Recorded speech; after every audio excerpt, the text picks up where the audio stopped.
మన ప్రభువైన యేసుక్రీస్తు నామమున మీ అందరికీ శుభవందనాలండి. ఈరోజు దేవుని వాగ్దానం కీర్తన గ్రంథం 89వ అధ్యాయము 24వ వచనము. నా విశ్వస్తయు నా కృపయు అతనికి తోడై ఉండును, నా నామమును బట్టి అతని కొమ్ము హెచ్చింపబడును అనే వాగ్దానం ఇచ్చింది. పరిశుద్ధాత్ముడు అర్ధరాత్రి లేచి ప్రార్థన చేసి స్థుతులు చెల్లించి మరలా ప్రార్థన చేసి దేవుడిని అన్నప్పుడు దేవుడి వాగ్దానం చూపించారండి. అన్ని చూడండి ఇక్కడ.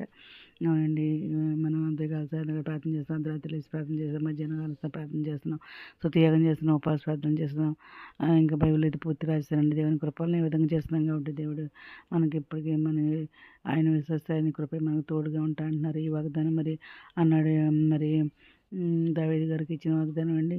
ఆయన మరి నిబంధన చేస్తున్నారనమాట దావీదు గారితో.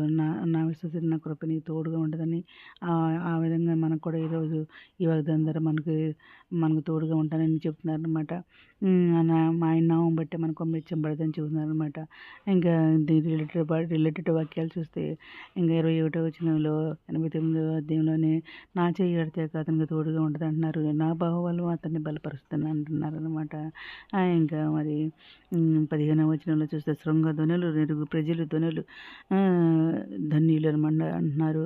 యెహోవా నీ ముఖకాంతిని చూచి వారు నడుచుకొనిచున్నారు అని అంటున్నారు అనమాట. ఆయన ముఖకాంతి మన మీద ప్రకాశిస్తుంది అంటున్నారు. ఆయన ముఖకాంతి చూసి మనం నడుచుకుంటామని అంటున్నారు.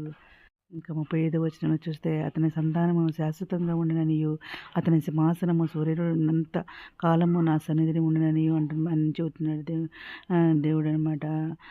ఇవన్నీ కూడా మరి దావీదు గారు చెప్పారు. ఇవన్నీ కూడా మనతో కూడా చెబుతున్నారు అనమాట. దీనికి రిలేటెడ్ వాక్యాలు అనమాట ఇవన్నీ కూడా. అయితే ఇంకా 89వ వచనంలో 8వ అధ్యాయంలో 1వ వచనంలో యెహోవా యొక్క కృపాతిశయమును నిత్యము నేను కీర్తించేదను, తరతరములకు నీ విశ్వాసతను నా నోటితో తెలియజేసేదని అంటున్నారు. ఇంకా కృప నిత్యము స్థాపింపబడిననియు ఆకాశమందే నీ విశ్వాసతను స్థిరపరచుకుందుననియు నేను అనుకుంటున్నాను అంటున్నారు. నేను ఏర్పరచుకున్న వారితో నిబంధన చేసి ఉన్నాను, నిత్యము నీ సంతానము స్థిరపరిచేదని అంటున్నారు. తరతరములకు నీ సింహాసనమును స్థాపించదని చెప్పి నా సేవకుడని దావీదుతో ప్రమాణం చేసి ఉన్నానని చెప్పి దేవుడు మాట్లాడుతున్నారు అనమాట. ఇంకా మరి 37వ వచనం చూస్తే నా పరిశుద్ధ తోడని నేను ప్రమాణం చేసి దావీదుతో నేను అబద్ధమాడను అని చెప్పేసి దేవుడు ఏదైనా మాట్లాడుతున్నారు అనమాట. దేవుడు మరి దావీదుతో ఆడిన మాటలన్నీ కూడా మనతో మాట్లాడుతున్నారు అనమాట. ఈరోజు దీనికి సంబంధించిన రిలేటెడ్ వాక్యాలు అనమాట ఇవన్నీ కూడా. ఆయన కృపనిత్యం నిలుస్తుంది అన్నారు.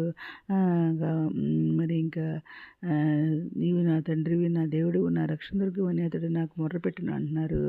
కావున నేను అతనికి నా జ్యేష్ఠ కుమారునిగా చేసుకుందును అంటున్నారు అన్నమాట.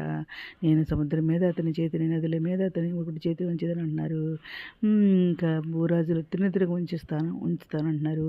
నా కృప నిత్యం అతను తోడుగా ఉండి చేసేస్తాను అంటున్నారు. నా నిబంధన అతనితో స్థిరంగా ఉంటుంది అని అంటున్నారు. శాశ్వత కాలం వరకు అతని సంతానమైన ఆకాశం ఉన్నంత వరకు అతని సింహాసనం నేను నిలిపేదని చెప్పేసి దేవుడు మాట్లాడతారండి. ఎంత గొప్ప మంచి వాగ్దానం ఇచ్చింది. దేవుని కృతజ్ఞతలు చెల్లించుకుంటే ఈరోజు మనం ప్రార్థన చేసుకుందాం. మౌనత సరశక్తి ముందర ఘనమైన నామానికి వేలాది స్తుతిస్తున్నాం తండ్రి. ఎంతమంది ప్రపంచం ప్రతి ఒక్క బిడ్డ పేరు నేను చేసి ప్రతి ఒక్క బిడ్డ అవసరం నాకు కోరికలు తెచ్చండి. శైలి దేవుని నిర్దేవుడు దగ్గర తెచ్చండి. అది సాయం తెచ్చండి. స్వస్పర్శ వేదంతో కొన్న వారు చినుకున్న వారు అతని రక్షణ తెచ్చండి. యవనస్తులు మరపరచండి. మీ ఇతరులు రానే మీరు మీద సత్యపడిన కూర్చోకుండా ఇతరులు బాగా తెచ్చమని మా ప్రభు పేరేశ్వరుని యేసుక్రీస్తు పరిశుద్ధమైన అడిగి వీడుకొని ప్రార్థిస్తాం తండ్రి. ఆమె ప్రభు సేవలు మీ సహోదరి మీ అందరి ప్రార్థనలు మా కుటుంబం గురించి చేయమని మనం చేసుకున్నానండి. God bless you.